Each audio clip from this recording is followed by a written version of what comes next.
Este que entra en el cuadro soy yo, y esta es mi ciudad, Suipacha, sorprendida en plena efervescencia de campaña, porque en pocos días todos iremos a votar. Cuando yo era chico, la palabra votar solía tener una connotación mágica.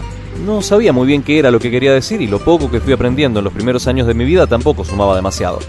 Sabía, por ejemplo, que era algo que hacían los grandes, que para ellos era todo un acontecimiento, que no todos lo hacían igual, que algunos lo preferían de una manera y otros de otra.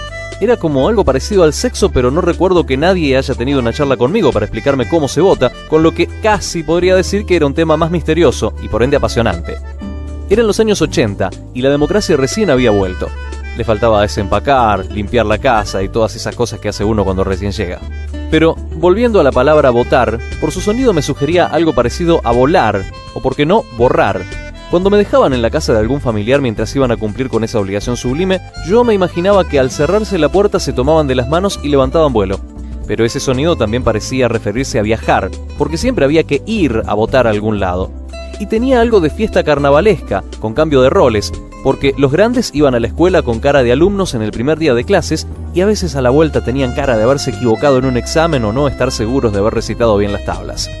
Cuando me hice más o menos grande y empecé a pensar, ya eran los años 90. Menem era presidente, Duhalde era gobernador y Delfino era el intendente de Suipacha. De antes de eso tengo un vago recuerdo de Jorge Patalagoiti recibiéndonos a mí y a un grupo de chicos en el despacho del intendente, pero a la distancia parece una imagen de otro planeta, algo que tal vez vi en la tele. A fines de los 90, casi todos los de mi generación estábamos convencidos de que la política era lo peor.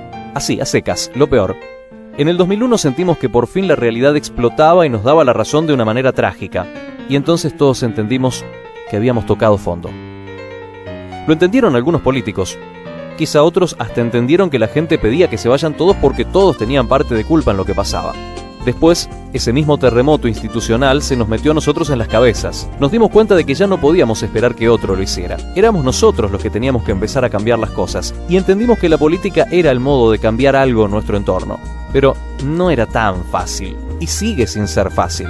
Nos habían dejado con la libertad de votar, pero sin ganas de hacerlo. Muchos de los caídos en esa guerra contra las ideas que se libró en los 90, esa supresión sistemática de las ilusiones que genera la libertad de elegir, no pudieron recuperarse. Ellos siguen descreyendo, y entre ellos están, probablemente, los más de 600 vecinos de Suipacha que votaron en blanco o anularon su voto, y muchos de los que decidieron no votar en las PASO. El resto del padrón eligió entre los 4 candidatos presentados, que son los mismos que llegan a estas elecciones.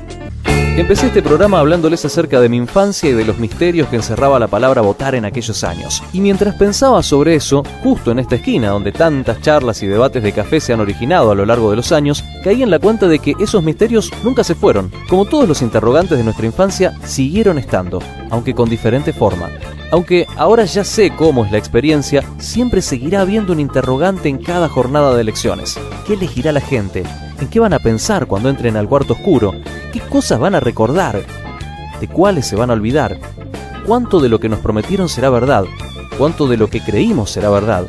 Y la pregunta final, ¿quiénes lograrán alcanzar el favor de la mayoría? Las respuestas las tendremos pronto, pero hay algo que ya sabemos desde ahora. La decisión es nuestra y es una decisión que tomaremos libremente.